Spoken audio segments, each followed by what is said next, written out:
자, 올해 여름 수련회가 이제 다가왔습니다. 수련회 때 무엇을 할까 되게 고민도 되고 열심히 기도하면서 준비를 하고 있는데, 일단 준비는 열심히 하고 있어요. 그 성과는 주님께서 내시겠지만 일단 준비는 열심히 하고 있습니다. 우리 다 같이 동일한 마음인 줄 압니다. 여러분, 어떤 일을 할 때 그 일의 성과를 그래도 많이 내기 위해서는 목표를 설정해야 됩니다. 목표가 명확해야 됩니다. 그렇죠? 우리가 무엇을 할 것인지. 그리스도인에게도 목표가 있습니다. 목표는 무엇입니까? 목표는 하나님의 나라를 이루는 것입니다. 여러분, 그리스도인의 목표는요, 하나님 나라를 이루는 것입니다. 우리는 그것을 영생이라고도 이야기하고 구원이라고도 이야기합니다. 여러분, 성경에서 영생은 뭐냐면요, 영원히 사는 게 아니에요. 영생은요, 하나님과 연합해서 그와 함께 살아가는 것을 영생이라고 합니다. 영생은요, 관계예요. 영생은요, 하나님과의 관계입니다. 여러분, 정민이가 왔는데 정민이와 내가 관계가 있어요. 뭐 그렇게 엄청 친한 관계는 아니지만 그래도 관계가 있어요. 그렇죠? 서운해? 그래. 엄청 깊은 관계가 있어요. 어쨌든. 근데 그 관계라는 건 뭡니까? 내가 정민이의 삶에 관여를 할 수 있다는 거예요. 영향력을 미친다는 거예요. 여러분, 관계를 알아보는 것은요, 명확합니다. 그 사람이 내 삶에 영향을 미칠 수 있는가? 여러분, 예수님께서 말씀하셨어요. 너희는 서로 사랑하라. 사랑이라는 것은요, 관계 중에 가장 아름답고 위력적이고 능력 있는 것입니다. 모든 관계 중에 사랑만큼 너희 서로 사랑하라고 그랬습니다. 그렇죠? 그러면 뭐예요? 사랑한다는 것은요, 내가 소은자매에게 영향력을 미친다는 거예요. 소은자매가 지혜자매한테 영향력을 미친다는 거예요. 우리 유미자매가 영향력을 미쳐서 주일날 오면은 예배를 끝나고 우리 상일 형제랑 밥 먹으러 가자고 하면 밥을 먹으러 따라간다는 거예요. 그게 사랑입니다. 삶에 영향을 미치지 못하는 사랑은 사랑이 아닙니다. 하나님의 사랑이, 내가 하나님을 사랑한다고 했을 때는 그분의 생명이, 그분의 말씀이, 그분의 은혜가 내 삶에 실질적으로 영향을 미치는 것이 사랑입니다. 여러분, 교회라는 것은요, 서로가 서로의 삶에 관여할 수 있어야 됩니다. 제가 항상 하는 은연중에 예배를 마치고 여러분들한테 이야기할 때 밥을 먹으러 간다고 하면 같이 가라고 하잖아요.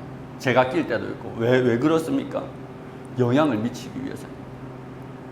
만나고 교제하고 친밀해짐을 통해서 각자가 각자의 삶에 영향을 미치지 못하면 그건 교회가 아닌 거예요.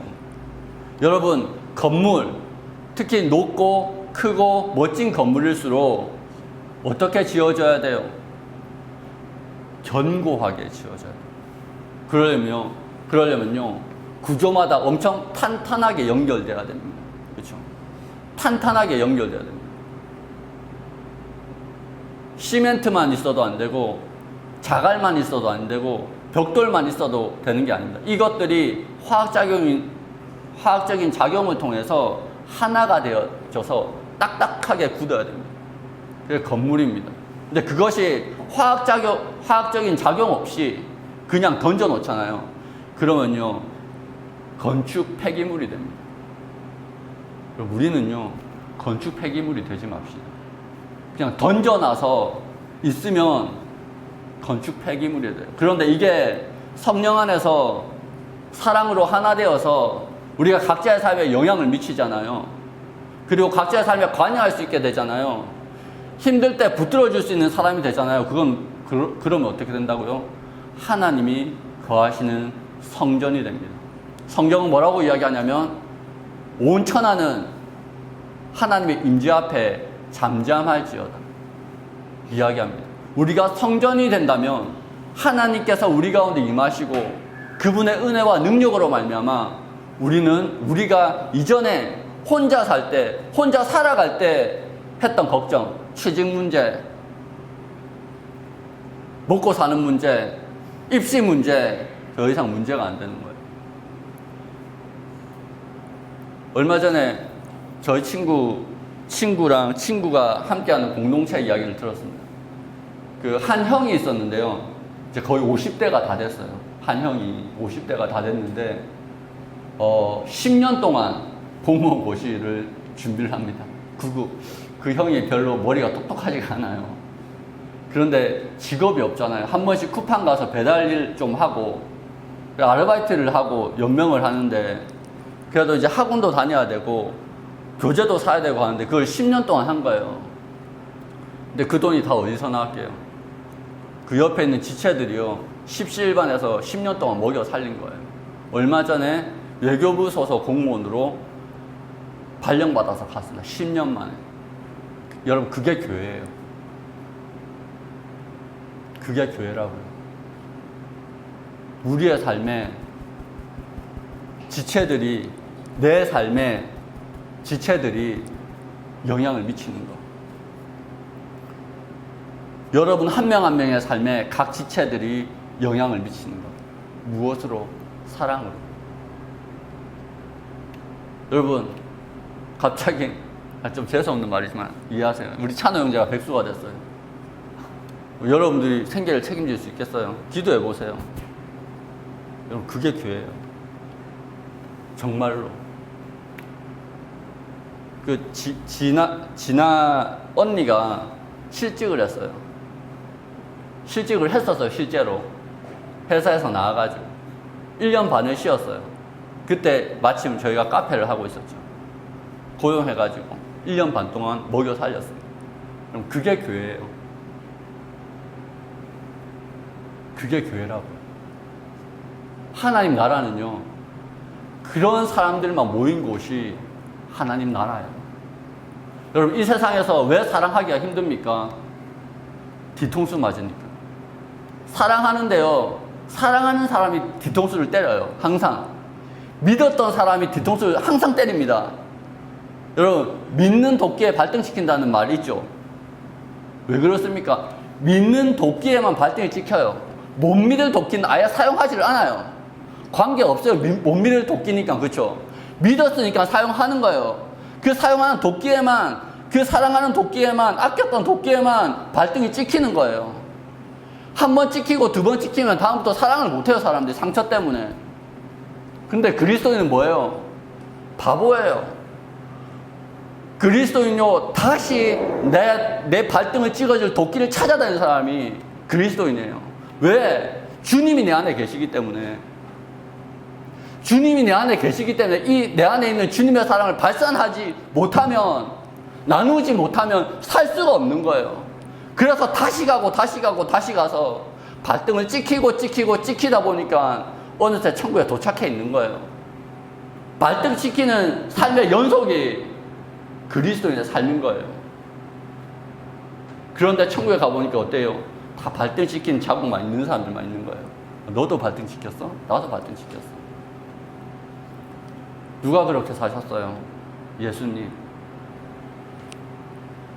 예수님이요, 가룟 유다가 배반할 거 다 알고 있었어요. 이 중에 하나는 마귀니라 하면서도 사랑했어요. 너희들 해 뜨기 전에 나 다 배신하고 도망갈 거야 하고 사랑하셨어요. 베드로, 제일 믿었던 베드로, 너 닭이 울기 전에 3번 부인할 거야. 너 나 3번 부인할 거야 하고 사랑하셨어요. 여러분, 그게 예수님이에요. 그리고 그 사랑을 쫓아가는 사람이 그리스도인입니다. 여러분, 지체들에게 서로 발등을 많이 찍히시길 축복합니다. 어느 순간 그 사랑이 탁 이어질 때가 있어요. 그때 얼마나 기쁜지만. 내 사랑이 받아들여질 때, 내가 사랑하고 복음을 나누고 할 때 지체가 은혜를 갑자기 깨닫게 되었어요. 그때 얼마나 카타르시스가 느껴지는지. 여러분 복음 전해 보셨어요? 복음. 나를 통해서 예수 그리스도를 만나는 사람을 경험한 적이 있나요? 그때 카타르시스 잊지 못해요. 주님의 통로가 되었을 때 그 기쁨을 잊기지 못해서 이 자리까지 왔다는 거죠. 한 영혼을 섬기는 게 정말로 너무너무 힘들어요. 처음에 말했던 그 10년 동안 10년이 넘은 것 같아요. 보자. 몇 년이야? 한 14년 된 것 같아요. 그 형님 14년 동안 그 형님을 보자. 몇 명이지? 7명 정도의 지체가 케어를 한 거예요. 한 명을 사람 만들려고. 사회인을, 번듯한 사회인 하면 만든다고 7명이 헌신을 한 거예요. 헌금으로. 돈을 모아서. 왜요? 한 영혼이 천하보다 귀하기 때문에. 여러분, 우리가 입술로는요, 한 영혼이 천하보다 귀하다라고 이야기를 해요. 한 영혼을 다시 하나님의 형상으로 세우기 위해서 얼마나 지난한 과정을 거쳐야 되는지 몰라요. 그 혼자 되는 게 아니거든요. 옆에 지체가 있어야지 한 명을 세울 수 있어요. 10명이 있어야지 한 명을 세울 수 있는 거예요. 혼자면요, 넘어져요. 혼자라면요, 실패해요. 그래서 주님께서 한 영혼을 세우기 위해서 한 교회를 두신 거예요. 작은 무리를 두신 거예요. 여러분, 그런 멋진 교회가 되었으면 좋겠습니다. 사람들은요, 외형에 집중합니다. 오늘 말씀해 보면요, 개들을 삼가고 행악하는 자들을 삼가고 몸을 상해하는 일들을 삼가라, 이렇게 이야기합니다. 뭐예요? 겉으로 모양을 내기를 좋아하는 사람들, 외형을 중요하게 생각하는 사람들입니다. 예나 지금이나요, 존경받는 사람들 중에 상당수가 어떤 사람입니까? 열심히 하는 사람, 뭔가 열심히 해서 외적인 성과를 내는 사람. 물론 그 중에서 훌륭하신 분들 정말로 많습니다. 그런데 여러분, 그것보다 훨씬 더 중요한 게 있습니다. 예수님께서 살아계시던 당시 바리새인과 서기관들, 또 제사장들, 특별히 바리새인들은 사람들의 존경을 받았어요. 사람들이 그들 칭찬했습니다. 근데 예수님께서 책망하세요. 왜요? 그들이 겉으로는 엄청 열심히 살고 율법도 잘 지키지만 그 마음속이 온전한 하나님의 마음으로 충만하지 않았거든요. 그래서 예수님께서 그들한테 뭐라고 그래요? 너희들은 회칠한 무덤이다. 겉모습은 회칠이 뭐예요? 이 벽처럼 시멘트 석고를 발라가지고 엄청 맨들맨들하게 예쁘게 잘 만들어놨어요. 근데 그 아래는 뭐가 있어요? 시체 썩은 게 가득하잖아요. 내면 그 안에 하나님의 사랑, 하나님의 마음, 그거를 알지 못한 채 그냥 외적인 외형만 꾸미고 있는 거예요.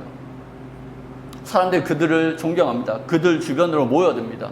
열심히 하는 것 같습니다. 열심히 무엇인가 노력하는 것 같습니다. 사람들은 다 칭찬했습니다. 그렇지만 그들에게 예수님의 칭찬이 있었던 게 아니고 뭐가 있었다고요? 책망이 있었습니다. 오늘 바울은 뭐라고 그럽니까? 개들을 삼가고 행악하는 자들을 삼가고 몸을 상해하는 자들을 삼가고. 이 사람들은 뭐라고요? 율법주의자들, 바리새인과 같은 사람들입니다. 왜 이렇게 미워합니까? 이들은요, 자신의 행위, 자신의 노력을 자랑합니다. 내가 이 정도 했어. 지금 우리나라 교회 안에도 이런 사람들이 상당히 많아요. 간증하는 사람들 있잖아요. 조심해야 됩니다. 내가 이렇게 예수님을 섬겼어. 내가 이렇게 종교적인 열심을 냈어. 내가 이만큼 헌금을 냈어. 이야기합니다. 결국 나중에 주인공이 누가 돼요? 자기가 돼요. 하나님이 주인공이 아니고요, 자신이 주인공이 됩니다. 사람들이 모여듭니다. 저 사람 대단한 사람 같아. 모여듭니다. 큰 교회가 됩니다. 큰 성전을 짓는다고 합니다. 여러분, 성전은 뭐예요? 우리예요, 우리. 우리 안에 임하신다고 그랬어요. 오히려 구원의 길을 막는 거죠. 사람에게 집중하게 하고, 사람의 열심에 집중하게 하고, 하나님의 의, 예수 그리스도의 의를 쫓는 것이 아니라 사람을 쫓게 만듭니다. 거기서 조금만 더 나가면 이단으로 빠지는 거죠. 여러분, 크기가 커지고 외형이 성장한다고 그게 다 부흥이 아니에요. 그게 부흥이 아니라는 거예요. 조심해야 됩니다. 여러분, 암이 커지면요, 죽어야 돼요. 그게 암일 수도 있습니다. 사람들이요, 우리는요, 보이는 것에, 죄인들은요, 보이는 것에 집중하기 때문에요, 외형에 현혹돼요. 그래서 율법주의자들을 바울이 정말로 싫어하는 이유가 뭡니까? 그 사람들이 주목을 받는 거예요. 그 사람들이 주목받을수록 인간의 노력, 인간의 성취, 이거에 집중한 나머지 주님께서 찾아오셔서 우리를 구원하시고 우리를 인도하시고 오히려 낮은 곳으로 임해서 다른 사람을 살리고 고아와 가부와 어려운 사람, 힘든 사람들을 살려서 정상으로 만드는 그런 소외된 사역들은요, 점점점 사라지는 거예요. 교회는 점점점 커지고, 그런데요, 정작 힘든 사람, 고난당하는 사람, 외톨이들은요, 점점 교회로부터 떠나갑니다. 여러분, 커지는 게 중요한 게, 커지는 게 오히려 저주일 수 있습니다. 로만 가톨릭은요, 가장 전성기 때 가장 타락했습니다. 바울이 강조한 게 뭡니까? 무엇이든지 내게 유익하던 것을 내가 그리스도를 위하여 다 해로 여길 뿐더라. 여러분, 그리스도를 얻기 위해서, 여러분, 그리스도를 얻는 거는 어떻게 얻어요? 우리가 노력을 얻나요? 성경에 보면은 그리스도를 어떻게 얻습니까? 바울이 그리스도를 어떻게 얻습니까? 바울이 찾아갔나요? 자, 바울이 그리스도를 만나는 장면이 어디에 나옵니까? 사도행전 어디에 나옵니까? 어떻게 만나요? 장절은 필요 없고 어떻게 만나요? 어디로 올라갈 때 만나죠? 바울이 그리스도인을 뭐하러 갈 때? 핍박하러 갈 때. 그리스도인을 잡아 죽이려고 갈 때 예수님이 나타나요. 바울이 그리스도를 어떻게 얻어요? 자기 노력으로 얻나요? 아니요. 바울은 그리스도를 만나기 싫었어요. 오히려 그리스도의 몸된 교회를 다 죽이려고 했어요. 근데 그 바울을 찾아오셔서 예수님이 자기를 주신 거예요. 근데 바울은 그리스도를 얻고자 했다고 그랬어요. 왜 이 표현을 쓸까요? 많은 사람들이요, 그리스도의 은혜를 경험합니다. 경험해요. 그런데요, 그 경험을 자기 자랑으로 돌립니다. 내가 이것도 경험했어, 내가 저것도 경험했어 하면서 경험을 자랑합니다. 종교적인 경험을 자랑하고 하면서 그리스도를 내버리고 다시 자기가 자기 삶의 주인이 됩니다. 주께서 오셨는데 주께서 주신 선물은 좋아. 은사, 돈, 치유, 경험, 이런 다 좋아. 그걸 자랑하고 다닙니다. 그 자랑으로 돈을 법니다. 명예를 얻습니다. 그리고 어떻게 되죠? 그리스도인은 더 이상 내 삶의 중심이 아닙니다. 이제 자기가 스스로 영업을 하기 시작하는 거예요. 그 경험으로. 많은 교회가 그렇게 타락해 갑니다. 비단 오늘날의 교회뿐만이 아니고 역사상 있었던 모든 교회가 다 그랬어요. 바울이 어떻게 합니까? 그리스도를 얻고자 합니다. 내 중심에 찾아오신 이 그리스도를 놓치지 않고자 합니다. 그래서 그가 본받았던 것이 무엇입니까? 그분의 고난을 따라가는 겁니다. 그분이 가시는 길을 자기도 가야 된다는 겁니다. 뭐요? 사랑한다는 겁니다. 주님, 오늘 내가 사랑해야 될 사람, 오늘 내가 케어해야 될 사람, 오늘 내가 보살펴야 될 사람이 누굽니까? 그것을 묻고 그것을 순종하는 하루하루를 살아야 된다는 겁니다. 순종하는 삶. 그러면 어떻게 되겠어요? 거절당하겠죠. 여러분, 내가 사랑한다고 하면요, 부담감 가지는 사람이 많습니다. 왜 웃는데? 부담스러워. 여러분들이 사랑해서 그 사람의 삶에 개입하려고 하면요, 부담된다고 움찔하고 고개를 돌리는 사람들이 많습니다. 거절감이 듭니다. 용기가 사라집니다. 그래도 내 마음속에는, 우리의 마음속에는, 그리스도인의 마음속에는 계속 그 일을 하라고 주님께서 그리스도의 사랑이 감고 나십니다. 그러면서 느끼는 거죠. 아, 주님이 이렇게 나를 사랑하셨구나. 내가 거절해도 주님 나에게 찾아오셨구나. 내가 싫다고 해도, 내가 주님 앞에 무심한 척 해도 주님이 억지로 나에게 찾아오셨구나. 이게 주님의 사랑이구나. 내가 주님을 부인했지만 주님은 나를 위해서 십자가까지 지셨구나. 그게 주님의 사랑이구나. 여러분, 내가 거절당한 만큼 주님의 사랑을 알아요. 여러분, 받기만 해서는 모릅니다. 줘봐야 합니다. 그 사랑이 얼마나 지극한지. 나는 이 정도 상처받아도 이렇게 마음이 아픈데 주님은 얼마나 나를 보고 마음이 아팠을까. 제가 목회자로 처음 서원했을 때 주셨던 말씀입니다. 이 말씀. 그리스도를 얻기 위해서 그리스도께서 가신 그 길, 십자가를 지는 길을 가야 된다는, 내가 했던 종교적 경험을 자랑하는 것이 아니라 그것도 내려놓고, 주께서 주신 가장 좋았던 경험들도 다 내려놓고, 오늘 하루라는 시간 동안에 기도하면서 내가 품어야 될 영혼이 무엇인지, 누구인지, 내가 공급해야 될 사람이 누구인지 기도하고 하루를 살아가는 하루하루의 삶. 그런 삶을 살수록 천국이 실제가 됩니다. 그리고 나와 동행하는 주님을 더 사랑하게 되는 거예요. 여러분, 주님은요, 어떤 사람을 찾으신 줄 아십니까? 일 잘하는 사람 찾으시지 않습니다. 똑똑한 사람 찾지 않아요. 어떤 사람을 찾으시겠습니까?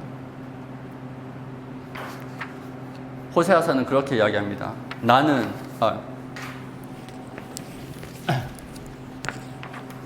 나는 인애를 원하고 제사를 원하지 아니하며 번제보다 하나님 아는 것을 원하노라.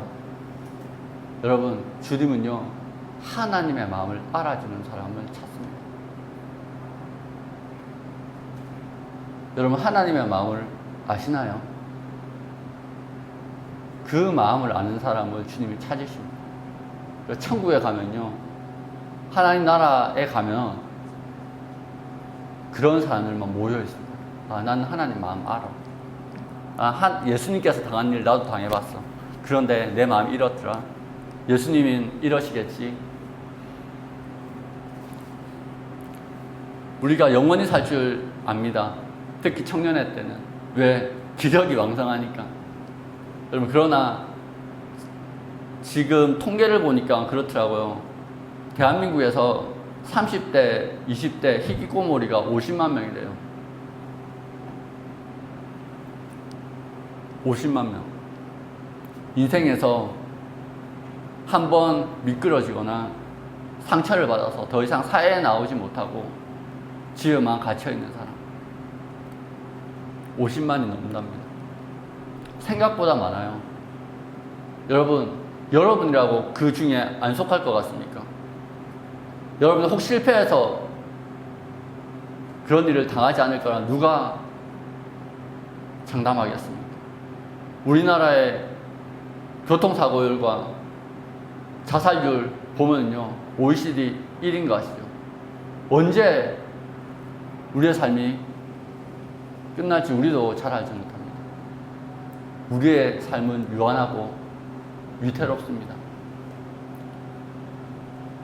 어떻게 살아갈 수 있습니까? 어떻게 이 위태한 삶에서 우리가 주님이 주시는 참된 평안함을 살 수 있습니까? 사랑하십시오.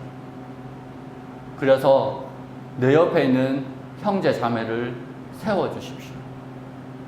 그 삶에 서로가 개입하고 서로 세워주고 서로 상관하고 태클도 좀 걸어주고 그렇게 친밀해지십시오. 그 헌신이 여러분을 살립니다. 여러분을 안전하게 합니다. 여러분, 하나님은요 3가지로 역사하세요. 하나는 몇 번 이야기했는데 우리의 마음에, 하나는 우리 공동체를 통해서, 또 하나는 세상을 움직이는 섭리를 통해서 주님은 3중으로 우리의 삶을 인도하십니다. 우리가 순종하고자 하는 마음을 가진다.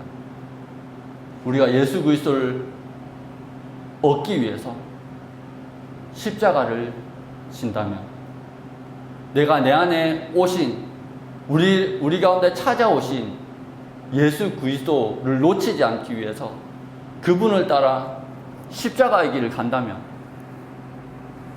주님은 우리를 통해서, 나뿐만이 아니고 나를 통해서, 또 우리 교회를 통해서 위대한 일을 행하실 것입니다. 여러분, 이 공동체가 한 영혼을 살릴 수 있는 공동체 되었으면 좋겠습니다. 우리 교회 희귀꼬모리 같은 사람들 있죠? 전화하시고 만나시고 케어하시고 사랑하십시오. 그렇게 되었을 때 하나님은 우리 가운데 생각하고 누구지? 정말로 멋진 공동체가 되는 거예요. 여러분들이 참된 평안한 가운데 거하게 될 겁니다. 아멘. 기도하겠습니다. 하나님 아버지, 주여 늘 감사합니다. 주께서 우리를 사랑하시고 우리를 기뻐하셔서 오늘도 복음을 따라서, 복음을 쫓아서 살아가기를 소망하는 우리들에게 진리의 빛을 비추어 주시옵소서. 주님, 우리가 종교적인 경험을 할 수도 있습니다. 하나님의 은혜를 경험하고 내 삶에 주님의 크신 역사를 볼 수도 있습니다. 그러나 그것보다 더 중요한 것, 그렇게 우리 가운데 찾아오신 주님을 붙들고 주께서 인도하시는 한 영혼을 살리고 한 영혼을 섬기고 또 교회를 사랑하여 교회를 기도하고 그렇게 한 가족이 되어져가는 그런 사역에 우리가 참여하게 하여 주시옵소서. 주님, 교회를 세우는 것이 내가 수고하고 내가 힘들고 내가 헌신한다라고 생각하는 것이 아니라, 주님, 그 세우는 것이 또한 나의 생명도 나의 영혼도 지키는 것임을 우리가 깨닫고 그렇게 주님 안에 순종하는 귀한 주님의 백성이 되게 하여 주시옵소서. 이 모든 것을 주께 맡기오며 우리를 구원하여 주신 예수 그리스도의 이름으로 기도합니다. 아멘.